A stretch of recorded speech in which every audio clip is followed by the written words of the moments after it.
RIM has officially introduced two new Blackberry smartphones, the Bold 9900 for Europe and the world and the 9930 for the USA.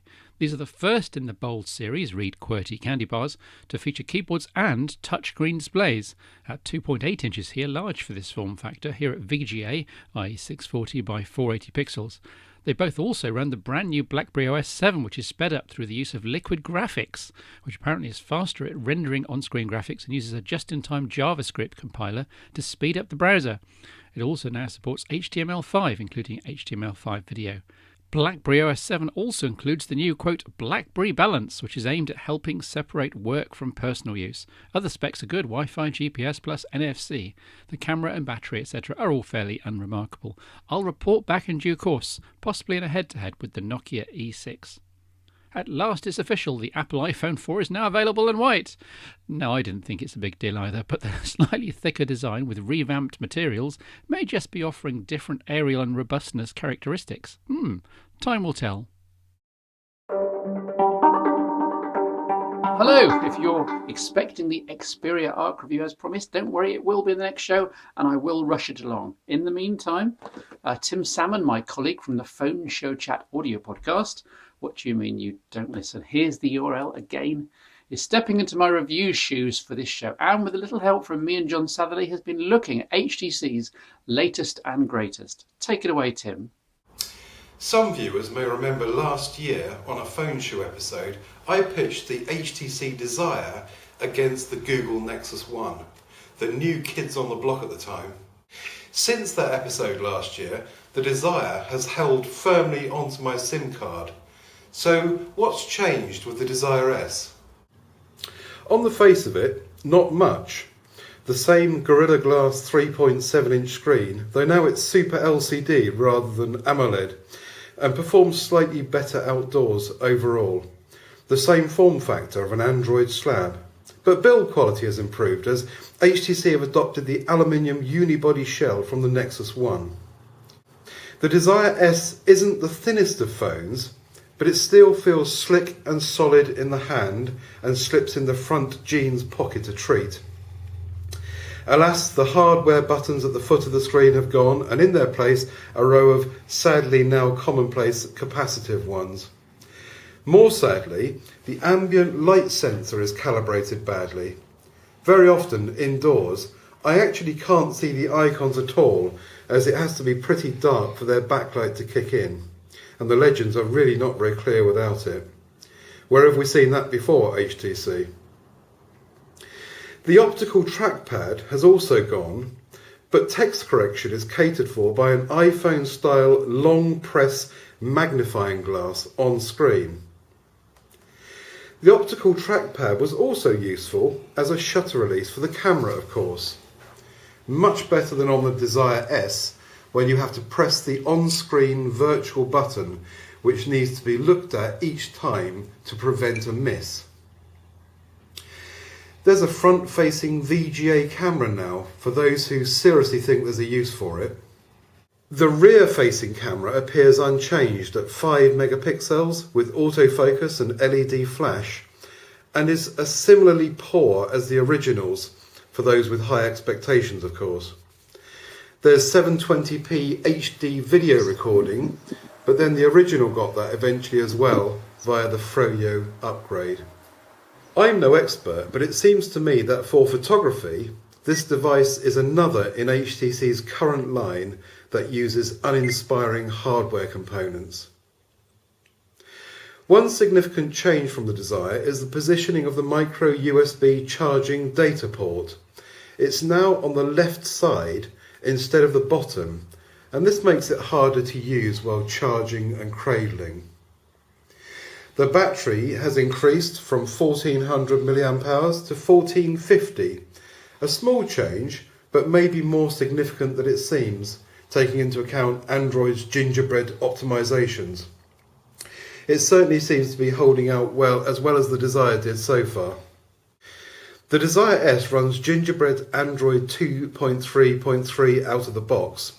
Coupled with the latest version of Sense UI, it's sometimes hard to tell what's gingerbread and what's new Sense UI.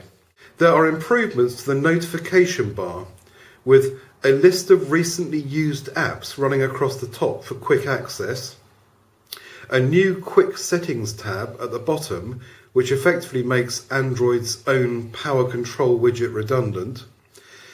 The apps list now flicks down in whole pages instead of free flow. The jury's out on whether this is an improvement or not. And apps can now be arranged inside the app drawer into favourites, full list and downloaded apps only. But the big change for me is the increase in app memory, up to 1.1 gigabytes, which means that with the Salmon app bombardment, it has held up admirably. The increased RAM has helped to keep things flowing, of course, up to 768 megabytes. But I've put absolutely every app I need on this device, and there's no slowdown on any function that I can see. This was the only thing about the original Desire that really bugged me and forced me to compromise on what I had on board, even with app to SD employed. It has the same 1 GHz Snapdragon processor of the original Desire, which to my mind is plenty fast enough. This beauty flies. Who needs dual core? Set up, start up and restore from Google servers is as slick as you could hope for, with all PIM data, as usual, making it across perfectly. The integration with social networks is quicker and slicker and offers more than ever before.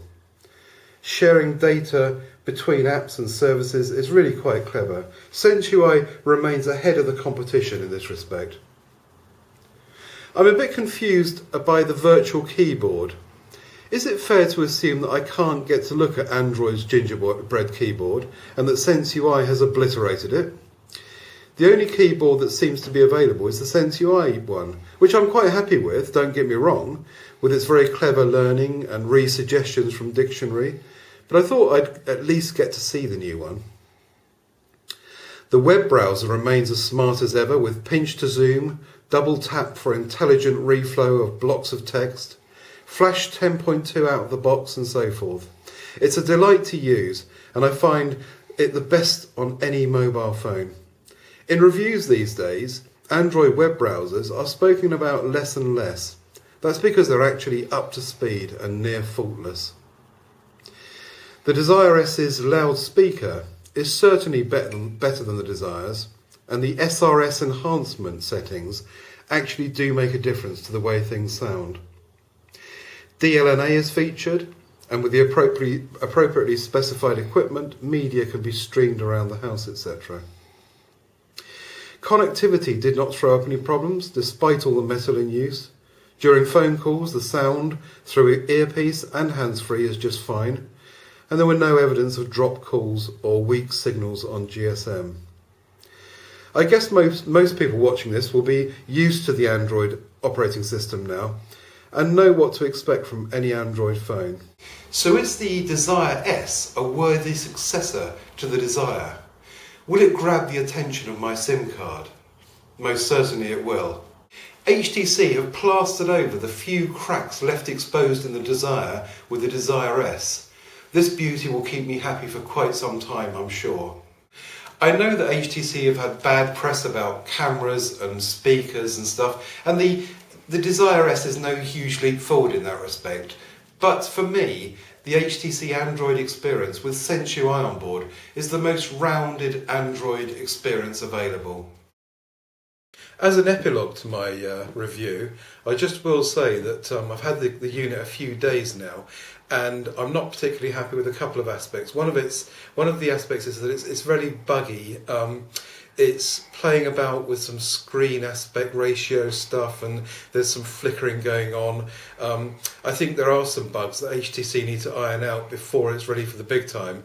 Hopefully that's not about the amount of applications I've got on board, because that's a real benefit of the device. But yeah, if you're going to use it in the way that I have, be warned that you need to be patient with it, power off a few times, when it goes wrong, and hopefully you won't be too frustrated with it. But yeah, still recommended. Great device.